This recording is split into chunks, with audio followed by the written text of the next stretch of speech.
Poland. I love Poland. Let's talk about some of the great things that have come from Poland. Vodka, Marie Curie, pierogi, Auschwitz. But more than all of that, I love Polish video games. They are the masters of depressing, atmospheric games. No other country can consistently deliver experiences that make me feel as lonely and depressed as the Poles. Frostpunk, This War of Mine, Witchfire, The Witcher, and now I think we can comfortably add Forever Skies to that list. Forever Skies is a new survival crafting game by a Polish studio, Far From Home. It's just hit version 1.0, which is, big official release day, hooray. And it is like Raft, but sad. The opening cutscene begins by telling you that everybody is dead. Actually, almost everybody is dead. You are one of the few surviving humans on a space station after we have destroyed the planet Wall-E style. Unfortunately, there is also some sort of terrible illness spreading around said space station that threatens even the last remnants of humanity. So you are chosen to go back down to Earth and search for a cure. And also, the last team we sent to go search for the cure on Earth, they went missing, so try to find out what happened to them too. And actually, that last part turns out to be pretty easy. You crash land your pod, but you happen to land in the building where the last team had their little base. So that's a happy coincidence, but they're also dead. So that's less happy. Thankfully, they did leave lots of little notes as they all died. Turns out one member of the expedition, Noah, went kind of insane, started hearing voices and believing he could talk to the Earth, and then he stole all of their research and left them all to die. Oh, and any potential for a cure with him. So now your mission changes to find Noah. But how shall we go about that? We're stuck on a tower in a ruined world full of deadly fog. Well, we shall traverse with a raft. With an airship. Yeah, so I recognize that I probably rely too heavily on comparisons to talk about games. It is a weakness with my writing, and I should try to work on that. That being said, this game is Raft. It's Raft, but sad and at a higher altitude. This is your airship. It is your home and your base of operations. It starts out very teeny tiny, but can be improved and enlarged with the airship builder device. It's pretty cool. I did enjoy customizing my airship, but it didn't quite have the same grip on me as building in like Valheim or Subnautica. Those games, I forgot there was even more game and just spent hours and hours building my base, which didn't happen here. It actually feels a little bit underwhelming. Frankly, you just don't have that many options. There is a furniture fabricator, but it's okay. Hello. Editing future comma here. Hello. Just wanted to throw in a quick little piece here that, Just wanted to throw in a quick little part here saying that apparently on the roadmap for this game is a big airship expansion update with more customization and stuff, which is cool.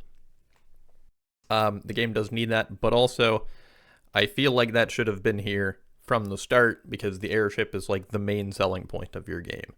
So I'm a bit conflicted. Anyway, do with that information what you will. Okay. Please subscribe. Thank you. And back to the video. Now that you have your airship, though, you must fly from tower to tower, island to island, and try to do so while not dying of thirst or starvation.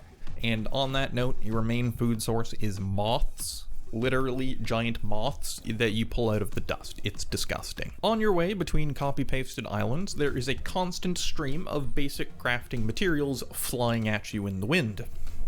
You must use your handy-dandy scrap collector to harvest those resources, and then you can use them to build all sorts of better and better stuff. This is pretty cool. Your main collector is a wrist-mounted particle beam that disintegrates things and collects them for you. And with the resources, it takes the Subnautica approach to crafting, where, 3 chunks of scrap metal and a battery go into the crafting machine, and out comes a jet engine. Fun fact, if you played Early Access, this did not exist. But if this didn't exist, then how did you collect scrap? Well, instead of a little dinky wrist-mounted collector, you had this great big gigantic fuck-off particle ray that you mounted on the side of your ship. On one hand, this was extremely cool and unique. On the other hand, it was really annoying. It was extremely aggravating trying to precisely maneuver your big bulky airship to get line of sight to resources that were like in buildings and stuff. I'm glad they made this change. This it is still in the game, by the way. You just unlock it way later on instead of having it right at the beginning. And speaking of early access, this game has changed a lot, which is to be expected. I played this game the first time, I think about a year ago, and I never made it very far because while the game was cool and clearly had potential, it was really janky. Like, it's still janky, but it was way worse. Countless bug fixes and optimization things, but also major core gameplay loop changes, like the aforementioned scrap collector. Going from the big deck gun to the wrist collector was a really great change. It makes everything a lot smoother. Obviously, the story is finished now, which is another big change, but also new types of islands or towers to discover. There are better defined biomes and more of them, and there are colossal life forms, which certainly bring back some Subnautica PTSD. Oh, and these flying jerks who stick themselves to your airship. Storms. Storms are terrifying. Every once in a while you're out exploring the world, a big storm will roll in to absolutely ruin your day.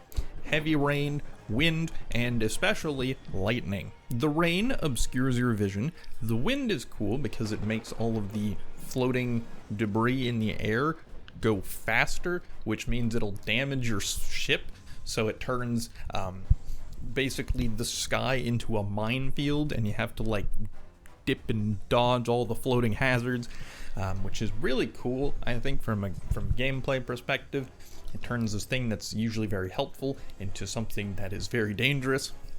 And of course, there is the aspect that you're way up high in the sky in a hot air balloon in a lightning storm. Does that sound terrifying? It is.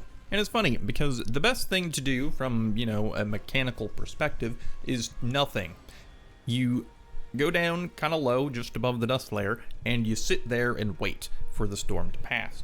But the game does such a good job with the sound and the atmosphere that it's still kind of terrifying. Even if you're just sitting there, you're white-knuckled waiting for it to be over and hoping you don't get struck by lightning. I think the big thing that makes these cool is that they're very rare. They don't happen very often. If they did happen all the time, it would probably get really annoying. But with them being kind of a spectacle and not happening very often, one of the best parts of the game, without a doubt. And the atmosphere really is the best part of this game. I, obviously alluded to that at the beginning with the whole Polish thing, but you really get this sense of loneliness as you slowly maneuver your airship around the ruins of this once great world, and it's quiet, the music stops. The only sounds being the muffled wind and rain around your airship. Your vision's obscured, and you have to try not to crash into any buildings. Genuinely harrowing at times, and thank you, Poland, for making me question my mortality yet again. So that is Forever Skies. It is truly one of the survival crafting games of all time. I would recommend it with the caveat that I enjoy these types of games. Survival crafting and, slower atmospheric games, those are my jam. So I like it. If you're not a fan of these types of games, though, then it's probably not going to change your mind. So do with that what you will. It's well made and it's an interesting setting, but it doesn't do anything to reinvent the wheel. So that is it for me. My name is Kamikaze, and if you've enjoyed this video, please subscribe. And if you've played the game, let me know what you thought. Leave a comment down below, you know, YouTuber stuff, whatever. More videos coming soon, so goodbye.